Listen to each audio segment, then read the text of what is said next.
Hola, ¿qué tal? Bienvenidos a Voz News. Qué bueno que nos acompaña en este miércoles 15 de octubre. Los saluda Karina Yapor. Vamos a los titulares. La Casa Blanca autoriza operaciones encubiertas a la CIA y 3 bombarderos estadounidenses sobrevuelan el Caribe frente a las costas de Venezuela. Un experto militar nos dice lo que esto significa.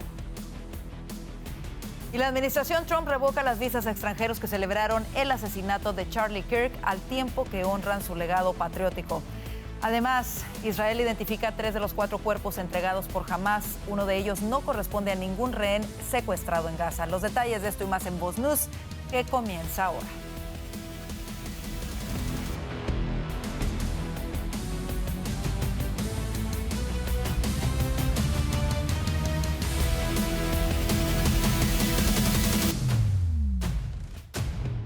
La administración Trump autorizó en secreto a la CIA para llevar a cabo operaciones encubiertas en Venezuela, elevando la presión contra Nicolás Maduro. Mientras tanto, el sobrevuelo de varios bombarderos cerca de las costas de Venezuela está generando expectativas. Juan Esteban Silva desde la Casa Blanca nos tiene la información. Juan Esteban. Karina, televidentes de Voz News, ¿qué tal? Los saludo desde la Casa Blanca. Mucha atención, 3 bombarderos estratégicos B-52 de la Fuerza Aérea de Estados Unidos realizaron vuelos a 140 kilómetros de la isla La Orchila, 300 kilómetros de Caracas. No ingresaron al espacio aéreo venezolano. Sí volaron en la zona FIR de Maiquetía, el área donde Venezuela controla el tráfico aéreo, civil, militar. Esa zona, pues además se extiende más allá de las aguas territoriales venezolanas, por lo que técnicamente esos aviones de los Estados Unidos no violaron la soberanía del país, pero sí operaron dentro de una región bajo control de información de vuelo de Venezuela. Sobrevuelos que ocurren en medio de un nuevo giro en esa estrategia de Washington hacia Caracas. El presidente Trump autorizó en secreto a la CIA, incluso para llevar a cabo operaciones encubiertas en Venezuela, elevando la presión contra Nicolás Maduro y su círculo más cercano. I authorized for 2 reasons, really. Number one, they have emptied their prisons into the United States of America. They came in through they came in through the border. They came in because we had an open border policy. And as soon as I heard that, I said, a lot of these countries, they're not the only country, but they're the worst abuser. And they've entered they've allowed thousands and thousands of prisoners, mental institution, people from mental institutions, insane asylums, emptied out into the United States. We're bringing them back. But that's a really bad, and they did it at a level that probably not, many countries have done it, but not like Venezuela. They were down and dirty. And the other thing of drugs, we have a lot of drugs coming in from Venezuela. And a lot of the Venezuelan drugs come in through the sea, so you get to see that. But we're going to stop them by land also. Esa autorización, conocida en lenguaje de inteligencia como una Presidential Finding, permitiría a la Agencia Central de Inteligencia realizar operaciones letales en territorio venezolano o en el Caribe, ya sea de forma unilateral o en conjunto con una operación militar de mayor escala. Miren ustedes lo que nos ha dicho hoy un analista justamente sobre qué significa este sobrevuelo cerca a Venezuela. Evidentemente es un mensaje de carácter disuasivo, pero más que disuasivo, el mensaje va dirigido en el sentido de hacerle saber al gobierno venezolano que Estados Unidos en cualquier momento tiene la capacidad de infligir mucho daño. No de otra manera se entiende el sobrevuelo de 2 o 3 B-52 tan cerca del archipiélago de La Orchila, ¿no? Base naval, principal base naval venezolana en el Caribe. Por supuesto, el despliegue militar continúa. Fuentes del Pentágono han confirmado que el ejército de los Estados Unidos atacó una nueva embarcación. Ya son 6 en total en el Caribe vinculadas al narcotráfico. Un balance de más de 27 personas muertas y altos funcionarios reconociendo que el objetivo final, por supuesto, es la lucha contra el crimen y la lucha contra las drogas. Así que continúa la Casa Blanca con toda la determinación. Es la información desde Washington para Voz News. Juan Esteban Silva. Y para hablar de esto, hoy nos acompaña el teniente coronel retirado del Ejército de los Estados Unidos, Octavio Pérez. Coronel Pérez, bienvenido a Voz News. Muchas gracias, muchas gracias por la invitación. Un placer. El día de hoy se da a conocer que la Casa Blanca autorizó a la CIA a llevar a cabo operaciones encubiertas en suelo venezolano, adentro de Venezuela. ¿Qué significa esto en la lucha contra el narcorrégimen de Nicolás Maduro? Que no únicamente son las lanchas, como él había dicho hace unos cuantos días, hace 3 semanas, que ahora el operativo se llevará a tierra adentro. Y eso puede ser tanto como ataques a transportistas adentro del territorio venezolano. Hay que se vigilen mucho, no es que quiera delatar el operativo porque no tengo acceso al plan, pero es muy posible que haya ataque a convoys de narcotraficantes. Hay 4 o 5 ríos importantes entre la frontera de Colombia y Venezuela que nutren hacia los lugares donde se manda ¿cómo se llama? La droga, que luego es llevada hacia las costas y muchas también que están desviando ahora a consecuencia de lo que se ha ocurrido en el Caribe. Están tratando de llevarla a través de Ecuador o redirigiendo. Así que todo ese movimiento narcoterrorista dentro del territorio nacional venezolano ahora es también parte de la lista de lo que llaman el target list, la lista de objetivos. Así es. Puede ser. Y esto se da a conocer al tiempo que también hoy se dio a conocer que 3 aviones bombarderos estratégicos B-52H de la Fuerza Aérea de los Estados Unidos realizaron sobrevuelos sobre el Mar Caribe, en el espacio aéreo venezolano, muy cerca del espacio aéreo venezolano. En Marquetía, sí. Así es. La isla Margarita también. Así es. ¿Qué intención podrían tener estos sobrevuelos? ¿Son parte ya de alguna táctica en específico? ¿Cómo lo ve usted? Número 1 es una postración militar. Cada vez que tú enseñas tus cañones, como el león enseñando los colmillos. Segundo, según dice la Casa Blanca y el Departamento de Defensa, están en apoyo a el operativo antinarcotráfico. Ahora, ¿por qué tú dices, bueno, y un B-52, que normalmente es un bombardero estratégico, que lo que llevan son misiles nucleares? Pues mira, este bombardero puede llevar lo que llaman el misil crucero AGM-86, que es un misil que se puede disparar en contra de un objetivo en tierra. Hello, en tierra. Y también lleva el AGM-12, E-84, que son lo que llaman en la Marina de Guerra Harpoon, que son antinavales.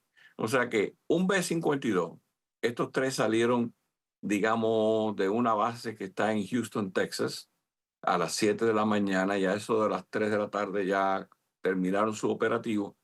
Pueden estar, como pueden recargarse con combustible aéreamente, indefinidamente 8, 10, 12 horas volando en el área, en un circuito número 8, y si encuentran una embarcación detectada, le pueden disparar uno de estos misiles Harpoon. Si hay alerta de que hay un movimiento en tierra, pueden disparar un misil AGM-86 crucero, que le llega en 40 minutos, 30 minutos a cualquier lugar del territorio nacional venezolano. Así que uno dice, no es overkill, como dicen los americanos, mandar un superbombardero tan grande que normalmente se relaciona con la fuerza nuclear estratégica de los Estados Unidos. Pues mira, este tiene otras capacidades. Acuérdate que este bombardero está desde 1952 y se ha ido transformando con los tiempos para las necesidades de los tiempos. Pero sí tiene capacidad de misiles cruceros que pueden ir a tierra y tiene capacidad de misiles Harpoon para navíos en mares. En su experiencia, ¿diría usted que Estados Unidos los envía porque está considerando esos ataques? Porque, bueno, escuchamos todo tipo de versiones, ¿no? Hay quienes dudan y dicen que simple y sencillamente es un despliegue de poderío, pero en su experiencia, evidentemente sobrevolar estos aviones cuesta y cuesta muchísimo. ¿Tiene Estados Unidos decidido llevar a cabo estos ataques en caso de ser necesario, incluyendo en suelo venezolano? Eso lo dijiste tú, no lo dije yo. Ahora, lo que te voy a decir yo a ti es que se está estrangulando la bolsa de dinero de los 2 narcotraficantes más grandes que hay, que son el Cartel de los Soles y el Cartel Tren de Aragua. ¿Cómo se hace eso? Destruyéndole la materia prima, destruyéndole los embarques. Cada embarque de ellos son 25, 125 millones de dólares que no se logran vender en la calle en los Estados Unidos. Cuando tú hablas de un bombardero que puede estar 8 horas y en esas 8 horas algún otro sensor, digamos un satélite, un dron, como los Predator, que también que están en el área, que son los que han derribado en muchas de estas lanchas, puede estar en efecto destruyendo. Si tú ahora le logras otro 20% de destrucción en terreno en los mismos ríos venezolanos, en las mismas carreteras venezolanas, tierra adentro, donde ocurre todo este traspaso de drogas, ya estás cumpliendo una función. Entonces se justifica el costo porque mientras menos dinero tenga la jerarquía, menos podrá satisfacer a los narcotraficantes. En otras palabras, Claro. se está estrangulando la bolsa de dinero cada vez que tú destruyes. O sea que en tierra es el próximo nivel lo que se puede visualizar los ataques. Bueno, y vimos ayer se destruyó otra narcolancha más, siendo consistente con lo que usted señala. El dictador Nicolás Maduro dice que si Estados Unidos se atreve a atacar dentro de Venezuela, ellos están listos para responder. El segundo del chavismo dice que Estados Unidos se arrepentiría de ello. ¿Tiene realmente el régimen de Nicolás Maduro cómo responder ante un ataque militar de Estados Unidos? Mira, ponte a pensar, el Sukhoi 30 de los 16 que compraron, creo que hay 8 volando porque no les dan buen mantenimiento. Los F-16 que compraron hace 20 y pico, 30 años, creo que hay 3, 4 volando. El misil antiaéreo S-300 que le compraron a los rusos es un misil antiaéreo, tiene un alcance de 500 kilómetros. Pero los americanos no se van a quedar dados. Los americanos van a tener sistemas antimisiles flotando en el crucero Aegis, de los cuales hay 3 de ellos ya in situ en el Caribe, que pueden destruir eso. Dudo mucho que vayan a hacer un ataque, pudieran hacer un lobo solitario, puede gente, cartel del Tren de Aragua en los Estados Unidos hacer algún tipo de asalto o ataque como un lobo solitario, pero proyectar fuerza hacia los Estados Unidos, más nunca. Él podrá decir lo que él quiera, tratar de coger a la gente en la embajada, y para eso tienes el Iwo Jima. El Iwo Jima tiene 4,000 infantes de marina que pueden en operaciones de helicóptero ir, extraer gente de la embajada y hacer un perímetro de seguridad con los F-35 disparándole continuamente en lo que sacan a la gente. O sea que está el rompecabezas puesto, y cuando tú pongas las últimas 3 fichas te vas a dar cuenta que lo que tienes es una piña, una manzana y un coco. Y todo está ahí. O sea que la multiplicidad del objetivo, de lo que tienen para ellos poder hacer en este momento está in situ. Ya está todo para una extracción, está todo para una operación de rescate. Hasta un momento se estaba vislumbrando el potencial rescate de María Corina Machado, que eso sería otra cosa. O sea que los infantes de marina que están en el Iwo Jima y esos helicópteros operaciones especiales y los Osprey, que es el avión que tiene las hélices que despega vertical, le da la capacidad a los Estados Unidos de entrar y salir. Los F-35 que están en Puerto Rico pueden neutralizar todas las antiaéreas y los sistemas de misiles venezolanos en minutos. Y Escuchábamos lo mismo, semanas atrás, y rápidamente antes de que se nos termine el tiempo con esto que usted dice, semanas atrás escuchábamos precisamente a Diosdado Cabello amenazar a la líder de la oposición, María Corina Machado, y decir que si iban en contra de ellos irían en contra de ella y no saldría bien librada.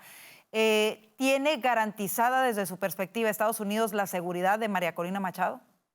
en todo caso que ocurra esto, haya indicios, porque la otra parte de la pauta que se decía que la CIA se le permitía operaciones. El que no crea que la CIA está operando en Venezuela, que me diga cómo es que le sacaron de una embajada a 17 personas. O sea, ya ha habido incidentes en los meses recientes que hemos podido liberar gente en Venezuela, y por eso te digo, una de las contingencias es sacar a ella y unos cuantos más disidentes que pueden estar. Así que represalia, si él se atreve a matar a María Corina Machado, ya tiene el mundo en contra de él. Pero en todo caso que la quisiera secuestrar, cogerla para hacer ¿sabes? Como un canje, los Estados Unidos estaría dispuesto a ir a entrar y buscarla. No entrar con los infantes de marina, hacer una operación de lancha, no, sino exclusivamente extracción. Claro, con pasos determinantes. Y bueno, seguimos muy atentos al desarrollo de todo lo que está ocurriendo en el Caribe. Queremos agradecerle muchísimo el haber estado con nosotros el día de hoy. Coronel Pérez, gracias de verdad. Que tengan buenas tardes. Muchas gracias. En otros temas, la defensa del deporte femenino logró una victoria clave esta semana en su batalla legal ante la Corte Suprema. Lindsay Hecox, un exatleta trans, intentó que se desestimara la demanda que impuso en 2020 tras ser excluido por una ley estatal que impide a atletas transgénero competir en equipos femeninos, lo que hubiese evitado que su caso sentase un precedente en la Corte Suprema. El juez federal David Knight rechazó el intento de Hecox de desestimar su caso bajo el argumento de que ya no competirá y determinó que el estado de Idaho tiene derecho a que sus argumentos sean escuchados. Esta discusión permite que la Corte Suprema avance en un caso que podría sentar precedentes importantes para preservar la integridad del deporte femenino. Por otro lado, la Corte Suprema rechazó revisar un caso presentado por padres en Colorado que impugnan una política escolar que permite a las autoridades escolares ocultar la identidad de género de los estudiantes a sus propios padres. Las familias argumentan que el Distrito Escolar de Purdue R1 viola sus derechos constitucionales al excluirlos de decisiones clave sobre sus hijos. Las llamadas políticas de secreto le permiten al personal escolar decidir si los padres deben ser informados, lo que ha generado preocupación sobre el debilitamiento de la patria potestad. Aunque los tribunales inferiores desestimaron el caso por cuestiones técnicas, los padres buscaban que la Corte Suprema lo reviviera para defender su derecho a criar y proteger a sus hijos sin interferencia del Estado.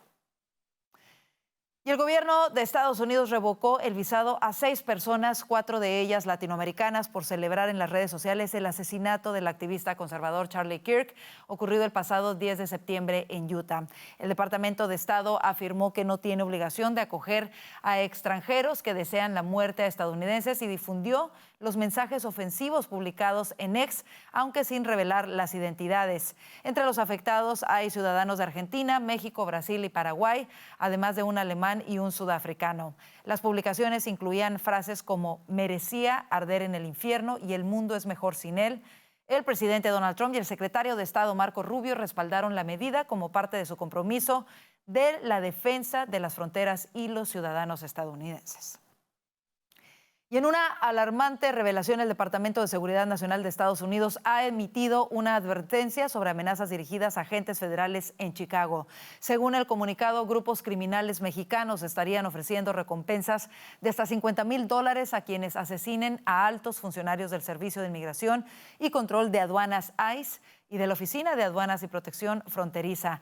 El DHS asegura haber obtenido información fiable que vincula a estas redes con instrucciones explícitas a simpatizantes en territorio estadounidense, incluidas bandas callejeras de Chicago, para vigilar, acosar y atacar a agentes federales.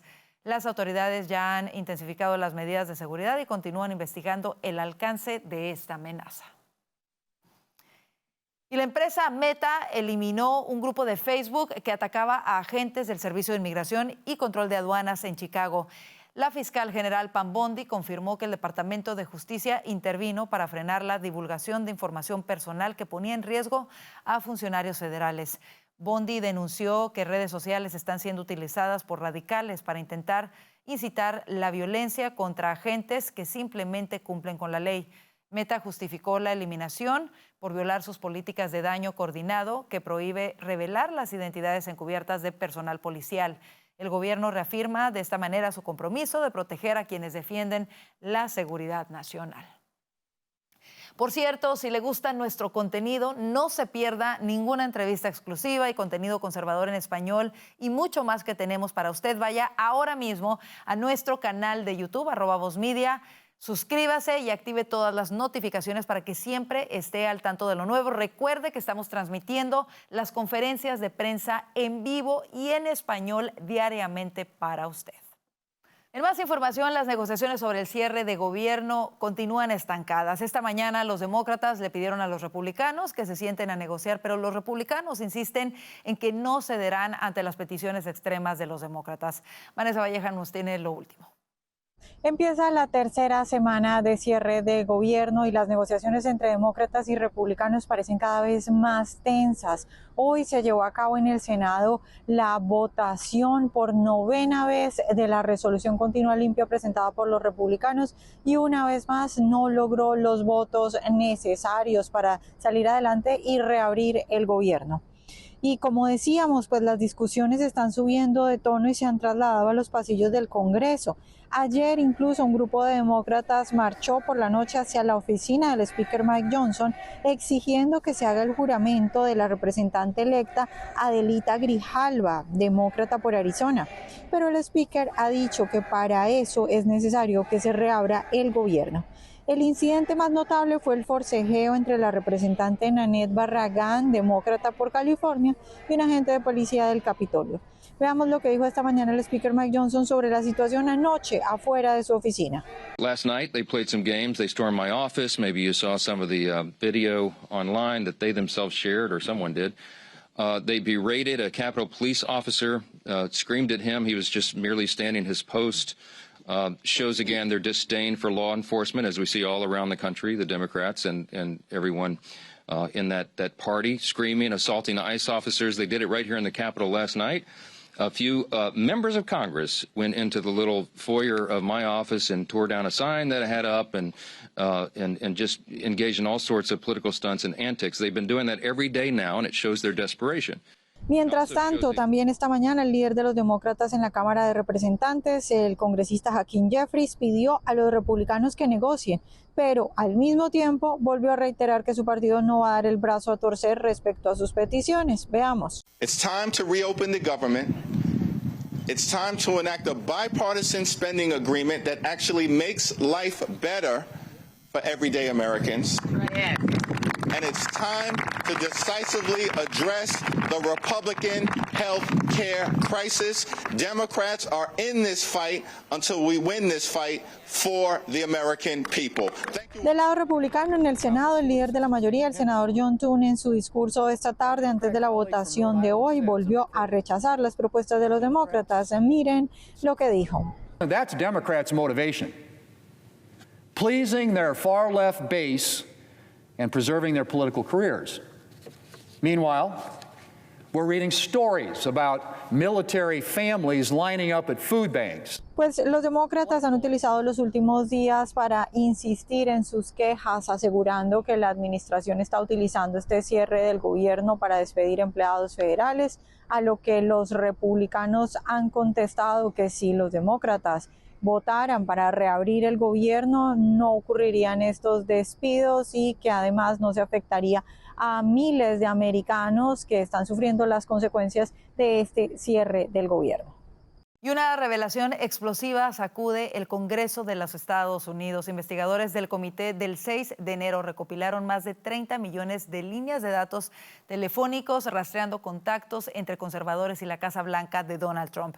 Esta masiva redada vinculada a la investigación por el asalto al Capitolio ha generado fuertes preocupaciones sobre libertades civiles y el alcance del espionaje legislativo. El excongresista republicano Adam Kinzinger entregó los registros al FBI en 2023, señalando que fueron recolectados por Denver Riggleman, también exrepresentante y miembro del comité. Riggleman posteriormente colaboró con el equipo legal de Hunter Biden en el caso de su polémico ordenador portátil. El uso de estos datos plantea interrogantes sobre privacidad y el poder del Congreso en investigaciones políticas. ¿Qué le parece?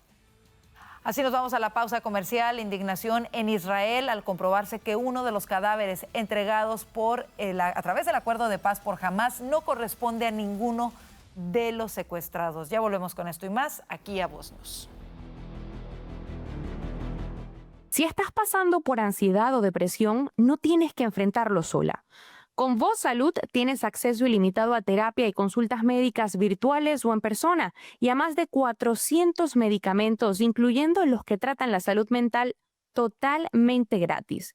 El apoyo comienza desde solo $1 al día.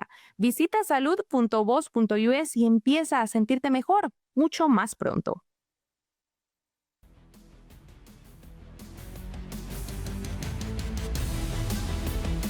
El secretario del Tesoro estadounidense Scott Bessent dijo hoy que su gobierno trabaja con el sector privado en un nuevo plan de ayuda de $20 mil millones para apoyar a Argentina.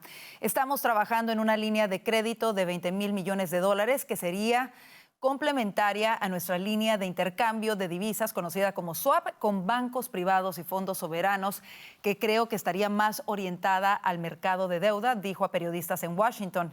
Esto sería adicional a los 20,000 millones de ayuda al gobierno argentino anunciados ayer, sumando un total de 40,000 millones de nueva ayuda económica para Argentina.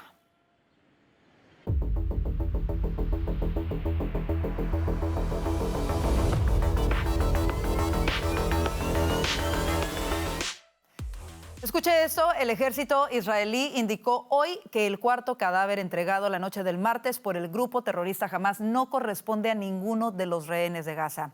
Una vez concluidos los exámenes del Instituto Forense Nacional, la conclusión es que el cuarto cuerpo entregado por Hamás a Israel no corresponde a ninguno de los rehenes, indicó el ejército en un comunicado.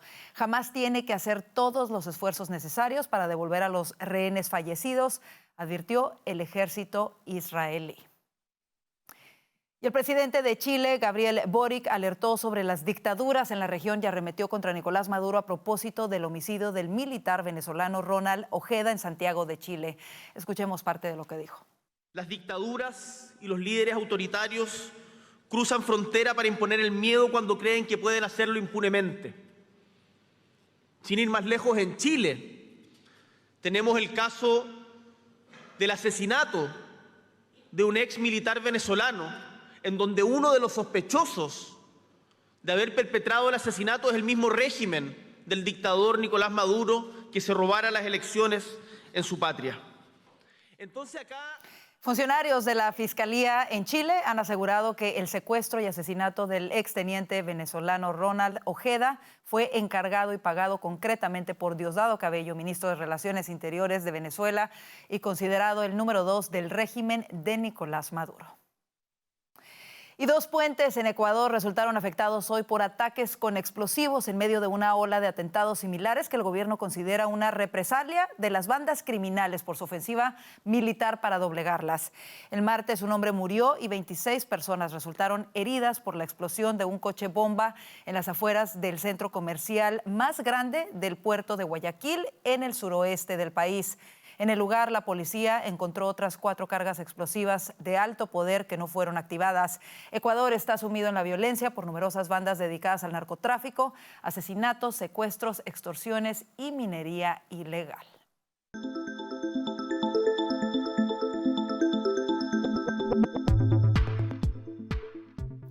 Miércoles de tecnología. Instagram introdujo nuevas restricciones de contenido para usuarios adolescentes. Esta decisión impacta a los menores de 18 años que utilizan la plataforma en países como Estados Unidos, Reino Unido, Australia y Canadá. Pero ¿cuáles son estos cambios? Bueno, para hablar de ello nos acompaña como cada miércoles Juan Guevara. Juan, bienvenido. Cuéntanos de qué se tratan estos cambios. Bueno, prácticamente lo que es, Karina, es que ahora, como en las películas, Instagram le va a poner clasificación al contenido. Entonces, por ejemplo, PG-13 pues es un contenido que no puede acceder cuentas que sean de 13 años o menos. Aquí lo interesante es, primero, es una respuesta de Meta al tratar de, pues de alguna manera, moderar el contenido que estamos viendo en esta plataforma, sobre todo en Instagram, Karina, porque Instagram se ha vuelto pues una plataforma en donde realmente los jóvenes pueden ver contenido no inapropiado. Y cuando me refiero a contenido no inapropiado, me refiero a contenido de violencia, contenido con malas palabras, contenido que realmente puede maleducar a los jóvenes. Entonces, lo que hace Meta es decir, oye, ¿sabes qué? Le vamos a poner una clasificación, vamos a restringir este contenido para chavos que tengan sean menores de edad, ¿no? Uh-huh. Y vamos a hacer todo lo posible porque no vean este contenido. Ahora, hacer todo lo posible a que no vean el contenido no es una garantía de que no lo vayan a ver. Claro. Lo que tú y yo hemos platicado en el noticiero de manera regular es que las redes sociales educan, las redes sociales transforman la forma en la que los individuos ven el mundo. Las redes sociales pueden cambiar la conducta de los niños. Las redes sociales son adictivas. Así que, en primer lugar, yo no puedo entender a un papá o una mamá que tenga o que les permita a niños de menos de 18 años tener acceso a estas redes sociales, en primer lugar. Y segundo lugar, que no moderen ellos, los papás, el contenido que ellos ven. Entonces, ¿qué es lo que va a estar sucediendo? Bueno, aquí lo que me preocupa, Karina, es cómo van a ellos identificar, porque eso lo vemos en Texas específicamente, cómo van a identificar, Meta, el que una persona tenga la edad que tenga. Esto es algo que en teoría Meta tiene que tener una respuesta para principios del próximo año, porque Texas es uno de los estados que le exigió a Meta que para seguir operando en Meta tienen que restringir el acceso a las redes sociales a los jóvenes de menos de 18 años o a los menores de edad. Y eso quería preguntarte, Juan, porque de pronto este cambio, ¿a qué se debe? Y aquí ya estamos hablando de que se debe a políticas conservadoras y pro familia como las que hay en Texas. No es que Meta se levantó un día siendo más bueno y diciendo, ay, vamos a proteger a la juventud. No, ¿por qué se da este cambio? Mira, se da este cambio no por las políticas conservadoras ni las políticas de familia, se da realmente porque lo están metiendo en problemas tanto estados demócratas como estados republicanos, en donde dicen, ¿sabes qué? O te ajustas para que los niños no vean contenido inapropiado o te vamos a eliminar del estado. Entonces, aquí lo importante es, en eso sí estamos de acuerdo, los niños no deben tener acceso a contenido de redes sociales en general, y si van a tener acceso, tiene que ser moderado. ¿Cuáles otros estados lo están pidiendo, Juan? Por ejemplo, California es algo que lo está haciendo, ¿no? Qué bueno. Entonces, eso es bueno, es una buena política. Es decir, en donde verifiquen la edad. Aquí lo que me preocupa, Karina, es cómo va a verificar Meta la edad de los niños. Van a requerir un documento, les vamos a dar información de nuestros hijos con documentos gubernamentales, porque Meta no es un paladín de la privacidad. O sea, Meta está buscando una forma de verificar que los niños sean menores de edad, porque los niños saben cómo circunvenir las protecciones que tiene Meta en este momento. Entonces, aquí todo tiene que ser moderado por los padres. Así por es. favor, papás que nos escuchen, es muy importante que por favor estén pendientes del contenido que ven sus hijos, porque si ustedes no educan a sus hijos y están pendientes de lo que consumen, las redes sociales van a hacer el trabajo por ustedes. Así es, completamente me uno a ese llamado contigo, Juan. Es importantísimo que los padres de familia estemos al pendiente de nuestros hijos y no dejemos pues que este tipo de contenido envenene sus mentes, de verdad. Luego es muy difícil sacarlo de sus mentes. Así que bueno, ahí lo tienen. Gracias, Juan. Como siempre, información muy oportuna para nuestra audiencia. Gracias a ustedes, estamos aquí pendientes. Gracias. Así nos vamos a la pausa comercial. Quédese con nosotros, ya viene el panel de voces. Cuidar tu salud no debería ser algo imposible. Con Voz Salud accedes a consultas ilimitadas, virtuales y en persona, análisis de laboratorio con descuento y a más de 400 medicamentos esenciales totalmente gratis, incluyendo los que tu familia realmente necesita. Todo desde solo $1 al día. Atención médica real sin complicaciones. Visita salud.voz.us y empieza a cuidarte hoy mismo.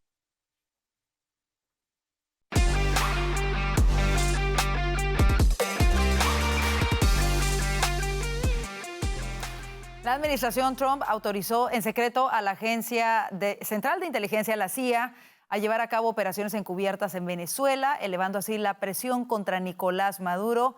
Mientras tanto, se informó sobre el sobrevuelo de varios bombarderos cerca de las costas de Venezuela, bombarderos B-52. Para analizar todo ello, le damos la bienvenida a Vanessa Vallejo, analista político de Voz, Alfonso Aguilar, abogado y analista político de Voz, y Orlando Avendaño, periodista y analista político de Voz. Y comenzamos con esta revelación que se hace en un reportaje del New York Times el día de hoy sobre esta autorización en secreto a la CIA para llevar a cabo estos operativos estratégicos y encubiertos en suelo venezolano. ¿Representa esto un paso necesario para de alguna manera acelerar la salida de Nicolás Maduro y restaurar la democracia en la región? Orlando, comienzo contigo. Bueno, el reporte es bastante llamativo porque habla de que la CIA podría ejecutar operaciones unilaterales, es decir, agentes de la CIA actuando por sí mismos en operaciones quirúrgicas precisas dentro del territorio venezolano. Obviamente aquí ya podríamos estar especulando y entrar en el imaginario casi que hollywoodense de qué es capaz de hacer la CIA, ¿no? Yo creo que si nos imaginamos a unos agentes disfrazados en Caracas actuando, yo creo que no estaríamos tan lejos de la realidad. Lo otro que plantea el artículo es que la CIA también podría contar con asistencia de este mega despliegue militar que hay en el Caribe. A mí lo que me llama la atención es que este artículo se ha publicado. Esto podría ser dos cosas. Por un lado, podría ser una publicación intencional con información que habría brindado la misma agencia de inteligencia u otros funcionarios de la administración con el propósito un poco de contribuir a la guerra psicológica que hemos visto en las últimas horas. Esto sucede, por cierto, es muy coincidencial al sobrevuelo de bombarderos muy cerca de las costas de Venezuela.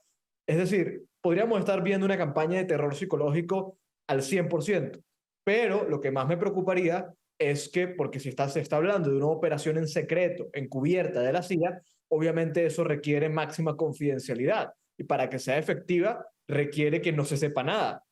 Podríamos también estar hablando de una filtración en contra de los intereses de la administración.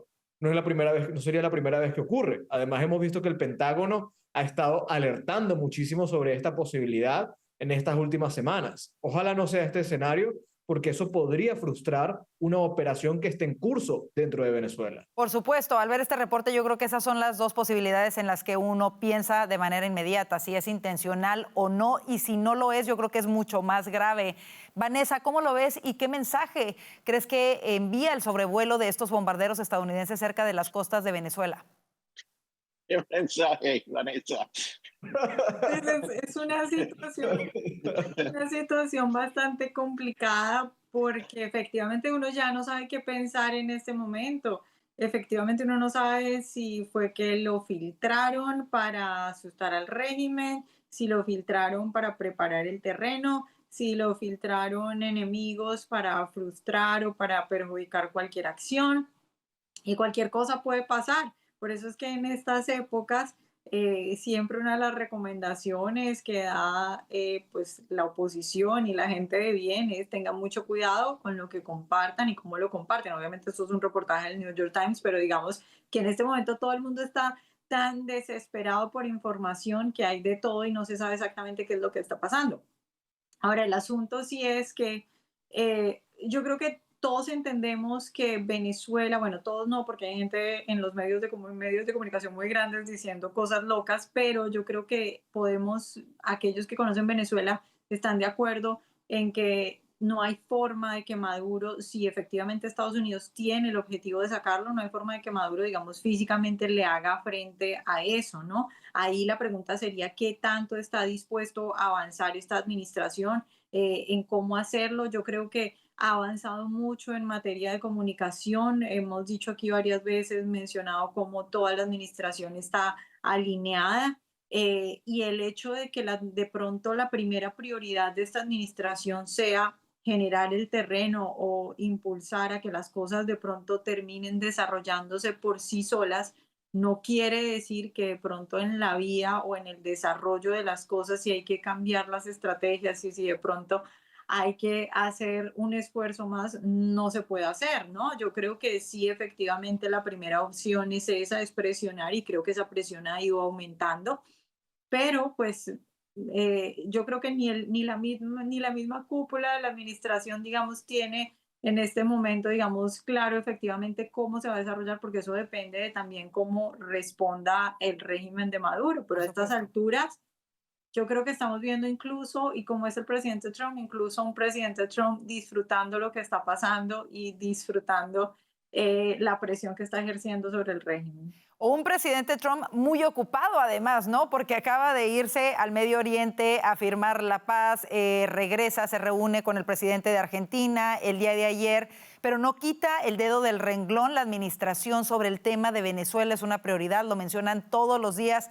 Alfonso, ¿cómo lo ves tú? Y si tú crees que Estados Unidos debería de ampliar este tipo de acciones encubiertas, hablando específicamente de la CIA, contra otros regímenes autoritarios en América Latina vinculados al narcotráfico o al eje China, Rusia, Irán.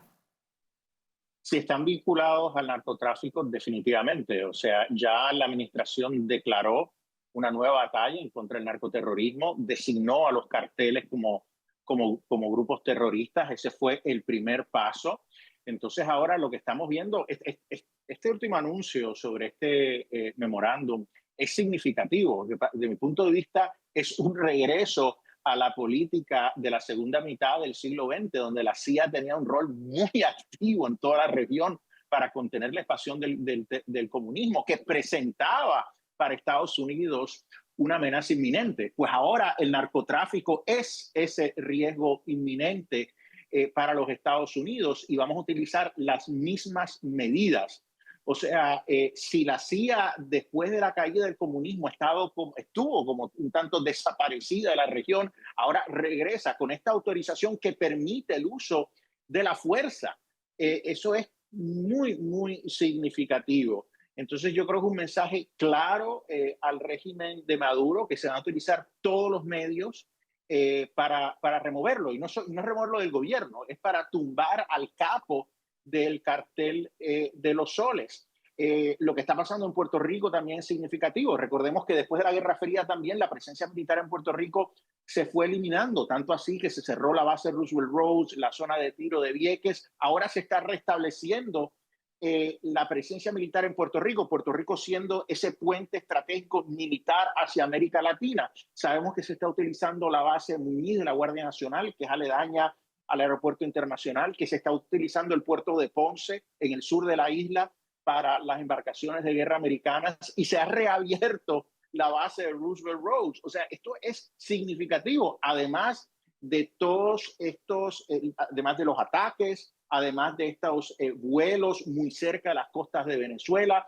Todo se ha ido armando, como hemos comentado en otro momento, poco a poco. Aparte de la designación del terrorismo, la decisión de que las fuerzas militares americanas puedan penetrar territorio extranjero, la opinión del Departamento de Justicia de que no hay que ofrecerle debido procedimiento de ley a los miembros de narcocarteles, y finalmente esta decisión. O sea, aquí está todo para que se monte un operativo como se montaban en el pasado en un sinnúmero de países en América Latina. O sea que Maduro tiene que estar sudando la gota gorda, porque aquí Estados Unidos va con todo en contra de la lucha del narcotráfico. Y la pregunta rápidamente para Orlando, antes de pasar al siguiente tema, es si podría el régimen de Maduro recrudecer la represión sobre la oposición venezolana al conocerse pues toda esta determinación por parte de la administración Trump. Completamente, pero no solamente dentro de Venezuela. Vimos hace un par de días cómo en Colombia trataron de asesinar a 2 activistas venezolanos opositores. Toda la información sugiere que fue pues el régimen, de alguna manera utilizando sus células criminales en Latinoamérica. Yo creo que en la medida en que se sientan más aislados, más acorralados, van a ponerse más agresivos, un poco jugando a tierra arrasada. No importa que se los lleven a ellos por delante, pero primero van a tratar de hacer el mayor daño posible. Bueno, eso de verdad que es alarmante. Sin embargo, evidentemente Estados Unidos tiene que tenerlo en sus cálculos y ojalá que estén tomando todo ello en cuenta para actuar y de alguna manera garantizar también la seguridad de los opositores, al menos de quienes se encuentran en territorio venezolano. Vámonos al siguiente tema que acapara los titulares. El gobierno entró hoy en su día número 15 de cierre. Las negociaciones entre ambos partidos pues continúan estancadas. Esta mañana los demócratas le pidieron a republicanos sentarse a negociar, pero los republicanos insisten en que no cederán ante las peticiones extremas de los demócratas. Vanessa, tú lo has estado siguiendo de cerca. ¿Qué es eso que no están dispuestos a negociar los republicanos? ¿Y cuáles son las intenciones reales de los demócratas? Yo acabo de regresar de Washington, D.C. y me topé varios propaganda, pósters pegados en las calles hablando de una protesta masiva para este viernes, la llamada protesta de No Kings, ¿no? Vanessa, ¿qué es lo último en estas negociaciones? Bueno, pues yo creo que esta mañana el discurso que dio el líder de los republicanos en el Senado antes de la votación estuvo muy bueno porque puso como en panorama lo ridículo de las peticiones de los demócratas, diciendo, ellos piden que haya una negociación, pero es que una negociación hay cuando las dos partes quieren algo.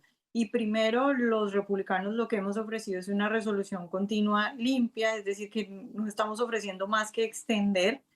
Y por el otro lado, mientras tanto, los demócratas lo que piden es una lista de deseos de extrema izquierda que acá hemos mencionado muy bien las cuestiones de la salud, los subsidios, salud para inmigrantes ilegales. Ayer les leíamos acerca de esas peticiones de restablecer ayudas al extranjero con cosas completamente ridículas y cosas LGTBI, cosas de langostas y de un montón de cosas que no tenían ningún sentido.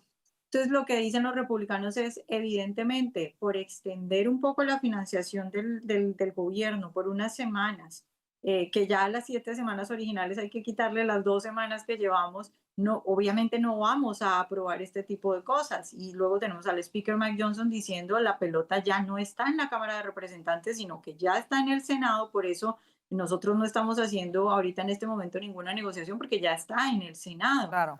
Y está en el lado demócrata. Entonces, creo que por ahora cada vez más estancadas y cada vez se trasladan más a los pasillos, ¿no? Ayer hubo una protesta fuera de la oficina del Speaker Johnson y obviamente, como siempre, los demócratas victimizándose, diciendo que un policía del Capitolio empujó a una de las demócratas cuando la demócrata le estaba gritando. O sea, creo que las cosas sí están tensas y están subiendo, digamos, el asunto de las discusiones y de los insultos incluso. Por supuesto. Alfonso, ¿cómo lo ves? ¿Cuánto más se va a prolongar? Yo creo que se va a prolongar por bastante tiempo. Ellos quieren, y eso se sabe, que este sea el cierre más largo en la historia del gobierno. El más largo fue durante la primera administración Trump en el 2019, fueron 35 días, por lo tanto ellos van a esperar. Pero si esperan y el día 36 entonces votan para abrir el gobierno, pues como he dicho antes, se va a ver el plumero. Además ellos quieren que se lleve a cabo esta manifestación No King, ¿verdad? Ellos están siguiendo lo que les dice la extrema izquierda, ¿verdad? Ellos quieren tener una gran manifestación para criticar a Trump, etcétera. Están claramente jugando política con el tema. Hoy nos enteramos que un tribunal federal paralizó los despidos que está haciendo la administración durante el cierre del gobierno. Sabemos que ya a partir de hace un poco más de una semana, miles ya de empleados habían sido cesanteados, pero permanentemente, 500 de ellos en el Departamento de Educación, por ejemplo. Seguramente la administración va a apelar eso. Entonces yo creo que aquí todo esto depende de los demócratas, ellos lo saben, van a esperar, van a hacer sufrir al pueblo americano, a los empleados que se han quedado sin empleo. Esa es la estrategia. Pero el speaker está siendo muy inteligente porque si él permite que continúe en sesión la Cámara estaría llena de demócratas haciendo espectáculos, aprovecharían cada audiencia para caerle encima a los demócratas. De esta manera, pues, lo único que le quedan son los pasillos. Y esa manifestación me recordó el 6 de enero, ¿verdad? Agresiva, fue una insurrección. O sea, si vamos a seguir los términos y las declaraciones que en el pasado han hecho los demócratas sobre el 6 de enero, pues esto fue muy agresivo. Se acercaron a las oficinas del speaker de manera agresiva, no sé. Después no digan que solo son los republicanos que hacen estas cosas. Ellos lo hacen y lo hacen continuamente. Por supuesto. Y de verdad que en D.C. evidentemente se ven los estragos del cierre de gobierno, empezando no solamente por las oficinas federales, sino incluso todos los museos que dependen de fondos federales están cerrados en la ciudad. Una pena ver a personas que vienen incluso de otros países a la capital de Estados Unidos con viajes pagados y planeados desde hace muchísimo tiempo y simple y sencillamente todo está cerrado. Cerramos contigo el tema, Orlando. Sí, de acuerdo. Yo creo que el costo que esto está generando para los americanos es muy alto y hay que recordar que lo están haciendo únicamente por ganancia política, por un cálculo político. Los demócratas literalmente están poniendo no solamente la ideología y sus políticas, sus cálculos, sino particularmente, por ejemplo, en uno de los puntos de mayor desencuentro, el tema de la asistencia de salud, están poniendo a inmigrantes indocumentados, ilegales, que entraron rompiendo la ley por encima de los ciudadanos americanos. Yo también coincido en que este cierre va a ser muy largo. Cuidado, va a ser mucho más largo incluso que el récord que hubo durante la primera administración Trump. Los demócratas no les queda sino apostar a que en la medida en que el gobierno mantenga cerrado, eso les va a permitir ganar puntos y opinión pública a favor, y al mismo tiempo va a evitar que la administración Trump pueda avanzar en su agenda de manera que no tenga tantos logros que demostrar en víspera de las elecciones de medio término. Entonces, es triste, pero en esto se ha convertido en el Partido Demócrata, un partido que odia mucho más al contrincante, odia mucho más al Partido Republicano de lo que ama a Estados Unidos. Terrible, de verdad, y bueno, seguiremos reportando sobre esta situación, a ver hasta cuándo continúa este cierre de gobierno. Así nos vamos a la pausa comercial. Quédese con nosotros, ya volvemos con más aquí en el panel de Voz News. Cuidar tu corazón no tiene que costarte una fortuna. Con Voz Salud tienes consultas médicas ilimitadas, análisis de laboratorio con descuento y más de 400 medicamentos, incluyendo los que controlan la presión arterial y el colesterol, totalmente gratis. Todo desde solo $1 al día. Visita salud.voz.us y cuida tu corazón sin estrés.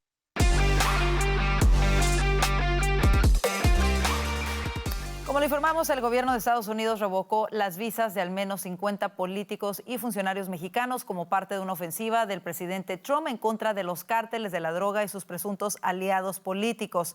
Regresamos con nuestros analistas para hablar de este importante tema. ¿Cómo interpretan la decisión de la revocación de visas a más de 50 políticos mexicanos como parte de esta estrategia, aunque no se han dado a conocer todavía los detalles ni los específicos, ¿verdad?, de cada revocación? Pero ¿cómo lo ves, Alfonso? Y esto está relacionado a lo de Venezuela. Quizás México no es un narcorrégimen, pero sí sabemos que a todos los niveles del gobierno mexicano hay contactos con los carteles. Se le está enviando un mensaje muy fuerte al régimen de Morena de que tienen que hacer más para luchar en contra de los narcotraficantes y sanear la institución pública. Por eso es tan importante que se rescindan estas visas. Una de ellas a la gobernadora de Baja California. O sea, esto es significativo. Es un mensaje contundente al gobierno mexicano y como hemos comentado en otros momentos, también pudiera haber otras cosas que se hagan en México, como incluso el que entre en espacio aéreo mexicano drones americanos para destruir laboratorios de fentanilo. El fentanilo está viniendo de China, pero se está armando, se está componiendo en México. México tiene que hacer más, que Sheinbaum se ponga las pilas. En ese sentido, nosotros contactamos al Departamento de Estado para tener más detalles sobre estas medidas. Ellos nos contestaron lo siguiente: las visas son un privilegio, no un derecho. Las visas, incluidas las de funcionarios extranjeros, pueden ser revocadas en cualquier momento. Los motivos de revocación pueden incluir la violación de la ley estadounidense, el sobrepasar la duración de la estadía, corrupción, narcotráfico, actuar como agente del Partido Comunista Chino, espionaje, la ayuda a la inmigración ilegal y otras actividades contrarias al interés nacional de Estados Unidos. También decía el comunicado, la administración Trump ha mantenido buena relación de trabajo con el gobierno de Sheinbaum y esperamos seguir impulsando nuestra relación bilateral en beneficio de la agenda de política exterior de Estados Unidos primero. Vanessa, ¿cómo lo ves y crees que pueda tener esta ofensiva un impacto en la relación bilateral entre Estados Unidos y México? Pues yo creo que a estas alturas ya hemos visto un poco cuál es la línea que va a tomar Claudia Sheinbaum respecto a eso, porque al principio había un poco de dudas, había gente que decía, bueno, ella no es tan sumisa como lo fue AMLO en materia internacional, pero yo creo que con un presidente que se atreve a de un día para otro poner aranceles del 100%, del 150% y hacer prácticamente lo que se le ocurre en el último momento, pues tenemos claro que ella ahí a veces echa para atrás y a veces intenta complacer a su gente, pero yo creo que sí el presidente ha logrado ponerla en línea, la presidenta de México. Yo no creo que ella se vaya a atrever a retarlo, no creo que ella vaya a atrever a hacer, digamos, alguna cosa mayor para poner en riesgo la economía del país, porque es que no le conviene, no tiene ningún sentido. Entonces, el asunto sería absolutamente diferente si fuera un presidente con las mismas ideas de Trump, pero que no se atreviera a hacer lo que hace Trump. Pero pues como Trump es Trump, entonces no creo que vayamos a ver un mayor inconveniente de parte del gobierno mexicano respecto a estas cosas. Creo que lo que sí es que va a ser muy importante que más adelante quizá el Departamento de Estado revele no solamente los nombres de los funcionarios, sino las razones por las cuales se da esta revocación. Creo que sobre todo para los mexicanos va a ser importante conocer esta información porque se está hablando de funcionarios electos en México, ¿no? En funciones, muchos de ellos pertenecientes al partido Morena, al partido precisamente del gobierno. Entonces creo que va a ser importante tener más adelante detalles sobre esto. Por otra parte, también se dio a conocer que el Departamento de Estado revocó y está revocando visas a personas que celebraron en las redes sociales el asesinato del activista Charlie Kirk. Se dio en este caso a conocer de 6 personas, 4 de ellos latinoamericanos, entre ellos un colombiano, un paraguayo, un argentino. ¿Cómo lo ves, Orlando? Bueno, yo creo que este Departamento de Estado, yo no recuerdo cuándo fue la última vez, un Departamento de Estado protegía, resguardaba y hacía respetar la soberanía de Estados Unidos de la manera en que se está haciendo hoy.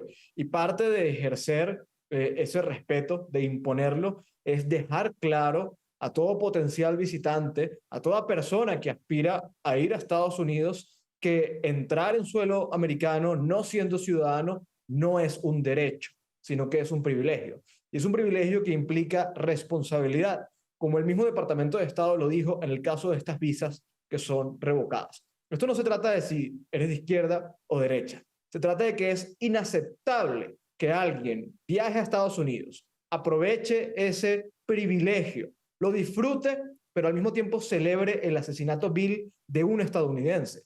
No es porque Charlie Kirk sea una gran figura conservadora.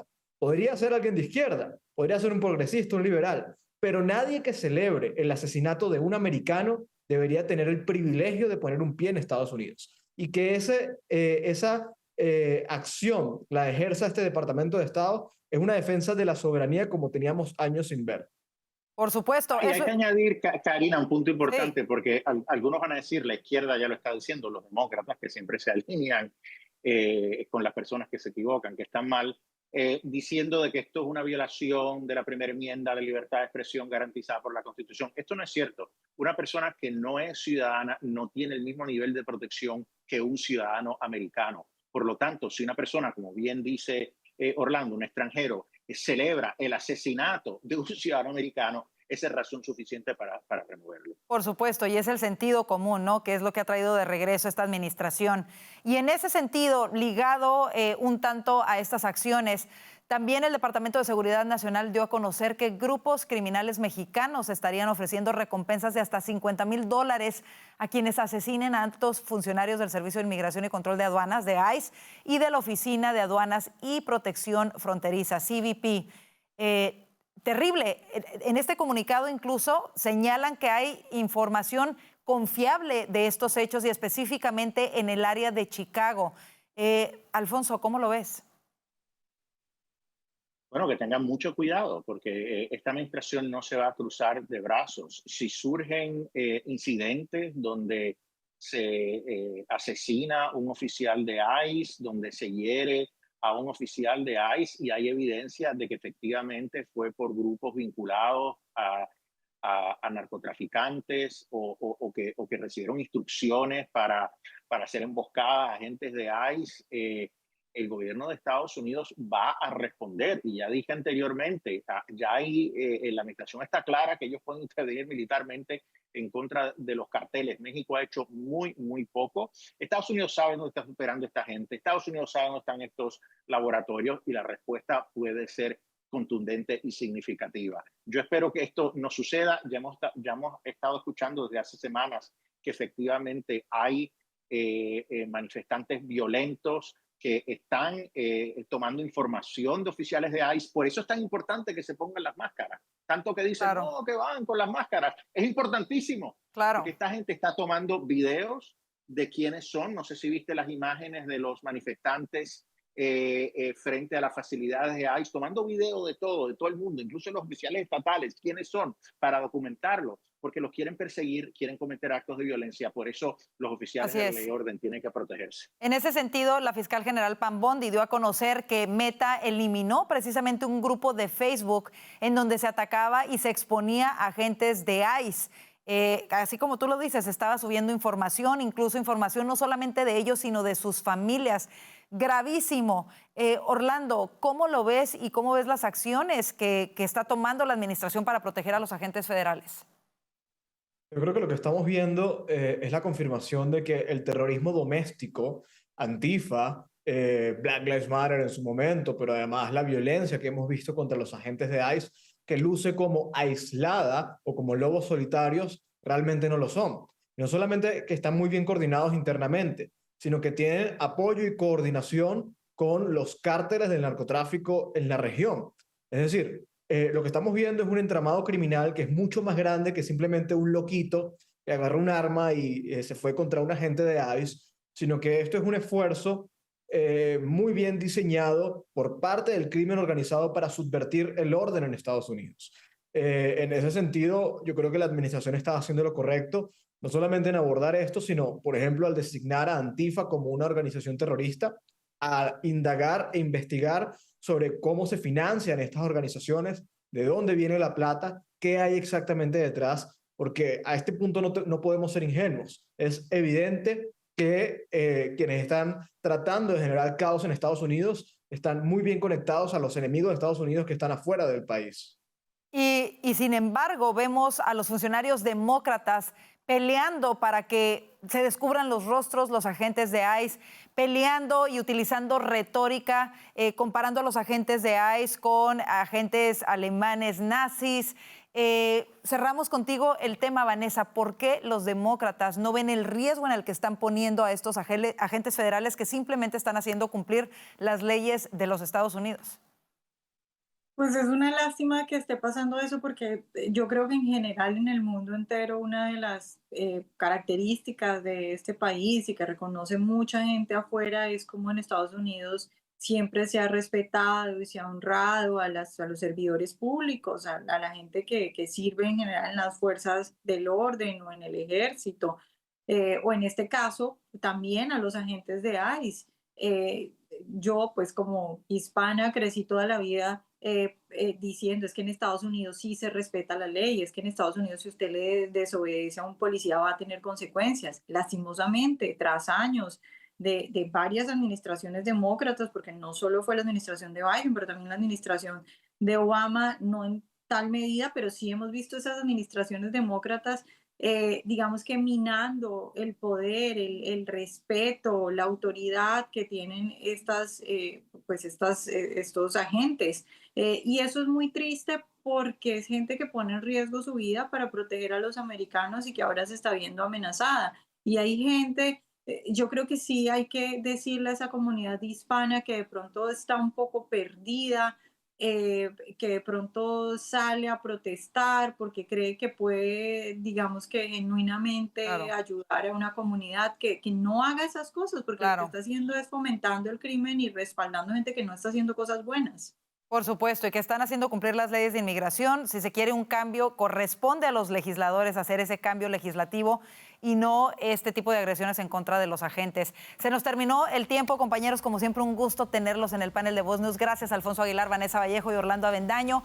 Y gracias a usted por su confianza en Voz News para que sigamos creciendo. Es muy importante que vaya ahora mismo a nuestro canal de YouTube. Nos encuentra como @VozMedia. Suscríbase, active las notificaciones y de esta manera no se perderá ningún contenido que tenemos para usted. Recuerde, tenemos todos los días las conferencias de prensa en vivo y en español para usted a través de nuestro canal. Cuídese mucho, que tenga excelente noche y si Dios lo permite, le esperamos mañana. Bendiciones.